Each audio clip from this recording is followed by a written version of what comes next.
Hello and welcome to this video on PydanticAI fundamentals. I've been waiting for making this video. This is about a very nice framework for working with agents, working with LLMs, creating chatbots, creating RAGs, etc. Just to make LLMs output in a structured way, which is really the essential parts of working with LLM and APIs. Without having structured outputs, then basically it's not very useful.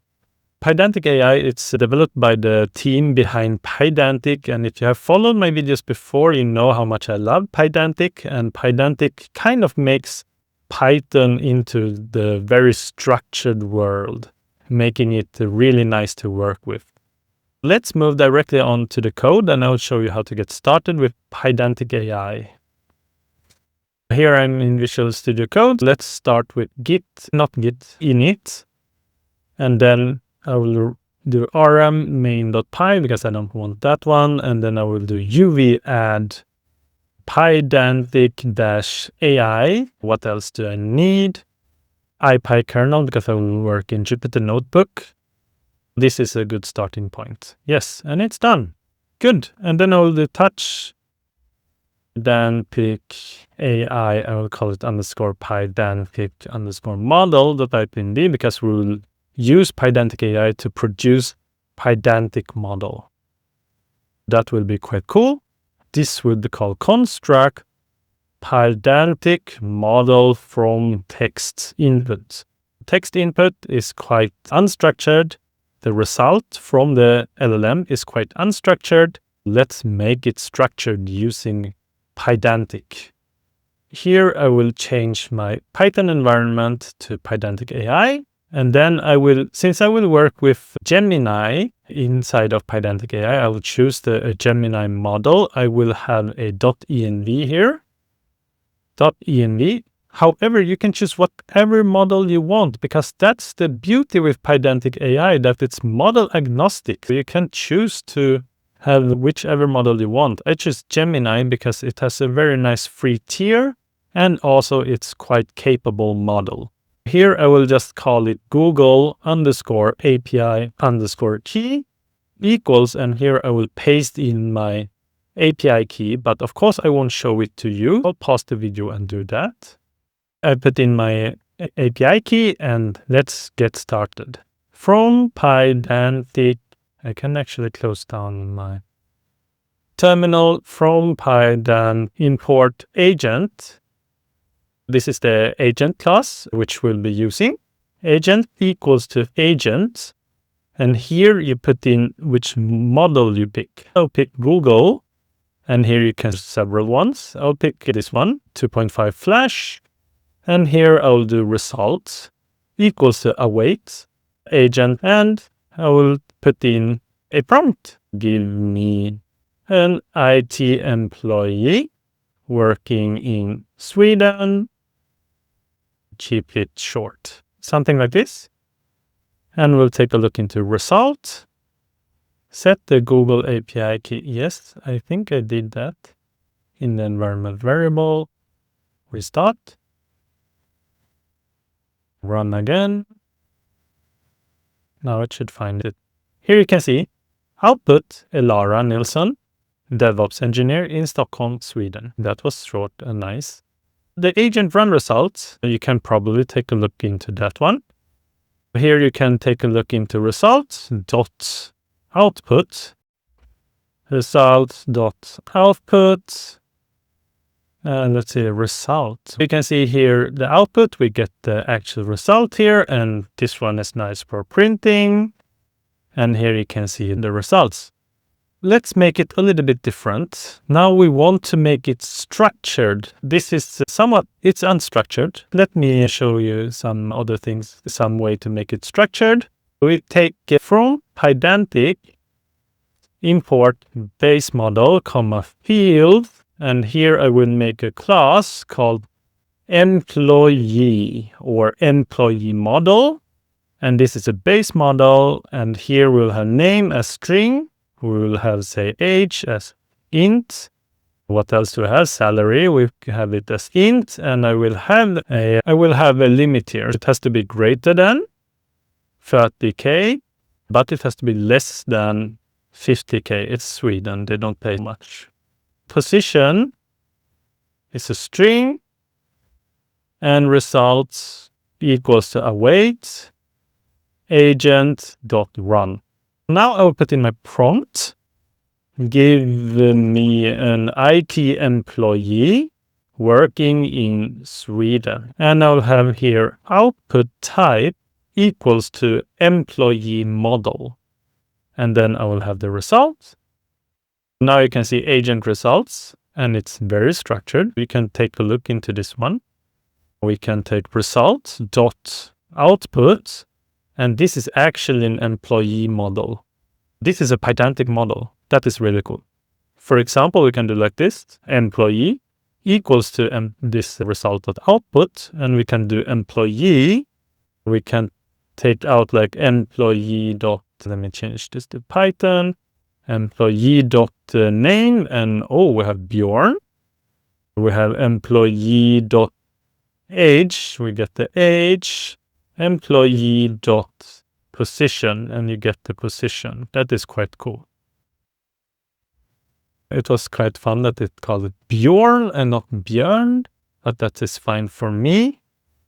Let's continue. We can have, for example, you have this employee. You can as easily, because this is a Pydantic model, we can do like .model dump, and you get it into dictionary. And if you want to have a JSON string, you can as easily do like model jump underscore JSON. And now you have it as a JSON string. That is quite cool. And for this, you can, for example, you can do indent equals 2 if you want. And then you have some indentation and it looks weird. But if you print it, it doesn't look that weird. It looks nice like this. There's a lot of opportunities when you have it in a Pydantic model, a base model. Let's continue. And let's, for example, we want to have several employees. We can do like this. Say like this, several employees or a list of employees. To simulate this one, we can do like this. Result equals the await agent.run. It's async, that's why we'll do await. Okay. Give me 10 employee in AI and data engineering fields. Like I can say, like roles can vary, but salary must be between. Let me do multi-line string instead. I can cut this into several lines. It must be between 30,000 and 50,000, that I don't run into an error because of validation. We'll have output type equals to list of employee model, as simple as that. And then we can have result dot output. This is our employees. And yes, it takes some time for it to run. It needs to call the API, and then it needs to create this. Cool, we get 10 employees. To check that, we have length of employees. That is 10. We can, for example, loop through them. If we want to have all the names and all the ages, that is fine. For employee in employees, we could print out employee.name, and we can do like an F string here.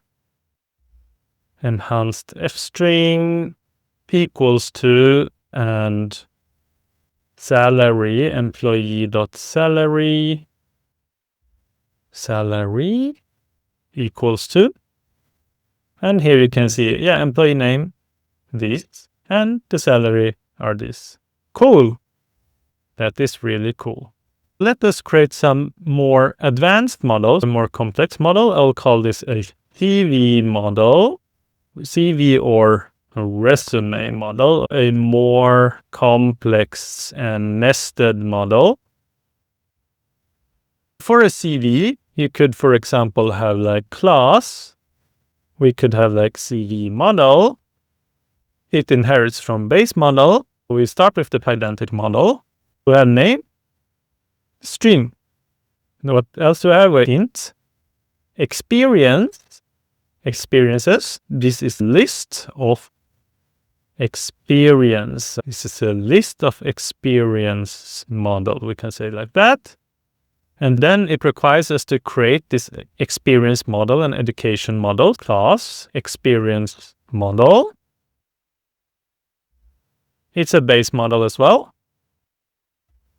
And here we can, for example, have title, string. We could have company, string. We could have description, string. We could have like start year, int. We could have like end year. It's an int as well. And then I will copy this one and I will make not experience model, but education model. And education model, what do I have? We have title as well. We have education area.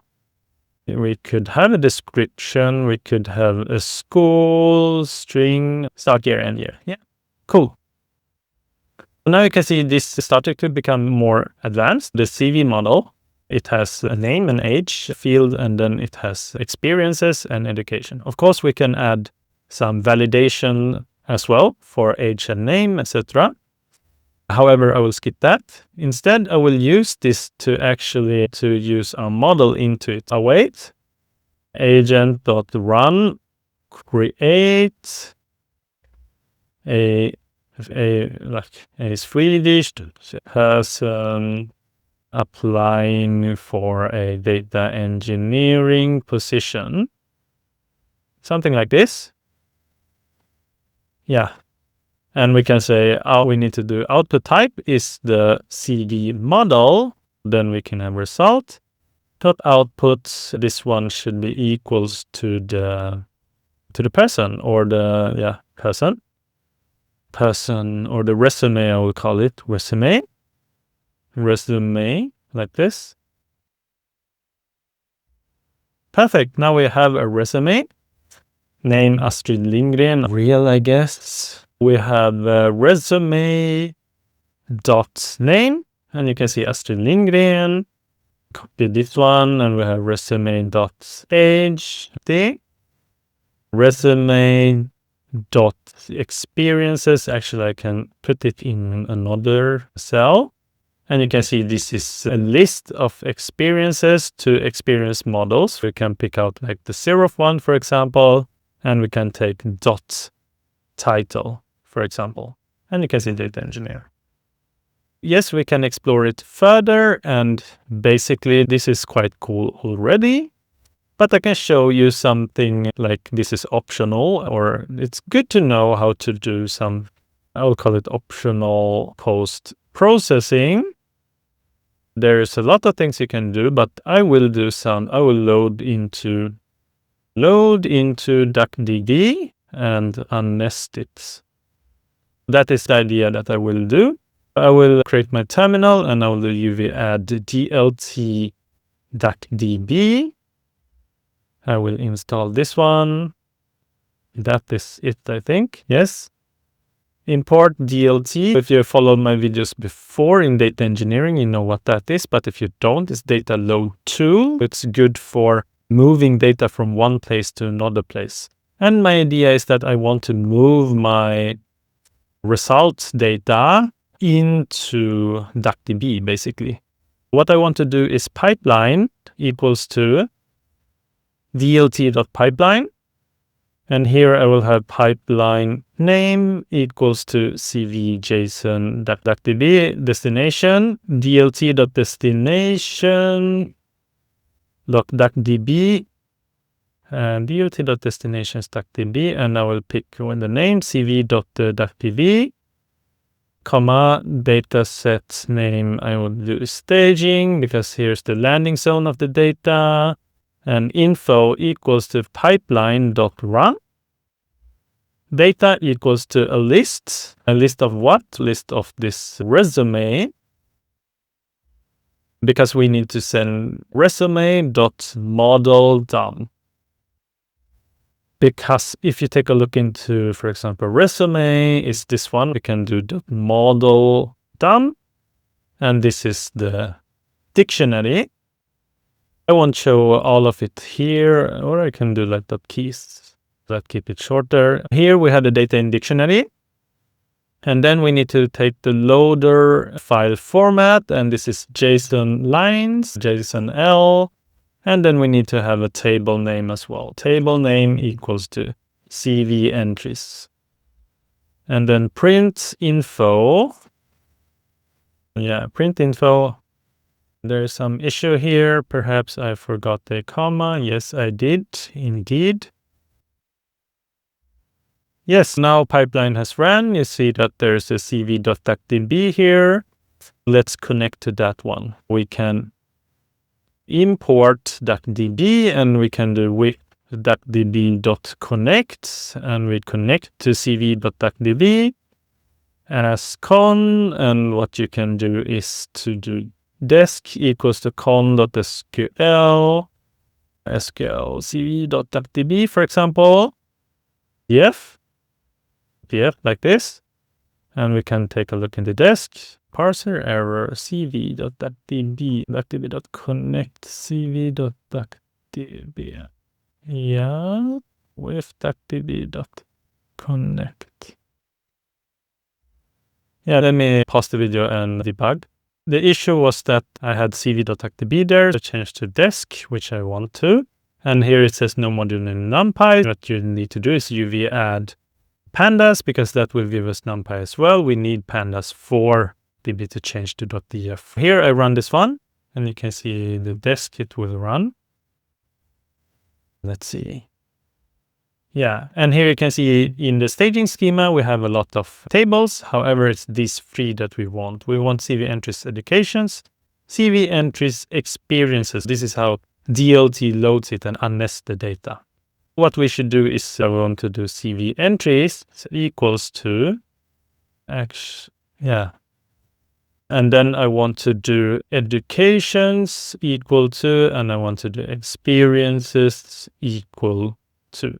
And here I want to do here shift command alt down button to do this.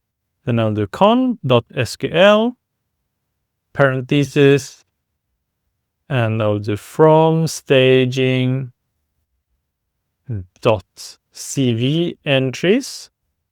And here I will use these two underscore E, and then here is educations, experiences, and then I will do, let's see, .df parentheses. Perfect. And this one is to remove the space. Otherwise, I think it's quite nice. And now I have these other ones as well. What I can do is, for example, we have CV entries. You can see it's the name, age, and DLT load. Can continue here. What else do I have? I have educations. And here you can see these are the educations that I have. And what else do I have? Let's see, experiences. And for example, I can join them together. Then I could do like duckdb.sql. And here I will have multi-line string. Let's see. And select from CV entries. And if I want to join them together, it's quite cool that we have DLT here. You see, we have DLT parent ID. All this parent ID corresponds to this DLT ID, because remember the JSON that we got, it's nested and it's based on this CV entries is the parent, and inside there we have educations and we have experiences. If you want to join them together, then we have the DLT parent ID. We can have left join, let's see, educations E on cv._DLT ID. I will call this CV. CV equals to p._parent DLT parents ID. And then I will copy this one. Let's see. This is experiences. EX, and instead of E, I have EX here. And then basically now I will just copy in the columns because I don't want to type it out again. It's a lot to type out, but basically this is what I've copied in. These are the columns that I pick. And here you can see we can drop DF. And now you can see a data frame where we have this person, Astrid Lindgren, has been working for on Spotify, and here you can see we have experience description, experience start year, experience end year, and then we have title for the indication area, etc. Oh, they chose the Swedish ones. Cool. That was cool. Remember now to commit and push your code to GitHub, but make sure that in your git ignore that you're ignoring .env, that your API key don't come with it. Cool. We have used PydanticAI and learned some fundamentals of it and used it together with Pydantic to make the output structured. This is the goal. You want to have output that is structured because there's a lot of things you can do with it. For example, you can do some post-processing as we did to put it into DuckDB if we wanted to, and afterwards just do some different joins. Of course, you can choose DuckDB, but of course you can choose NoSQL, which may be more suitable for this case. For example, MongoDB for a document database. But the thing is, we got it into a structured model. We got it into Pydantic model, and then you can do things after it. Normal text input into a Pydantic model, thanks to PydanticAI. I think I will end this video now, and in the next video we'll go into using PydanticAI together with Fast API to create an API, to create different API endpoints and take use of PydanticAI. This is super cool, and see you in the next video. Thank you. Bye.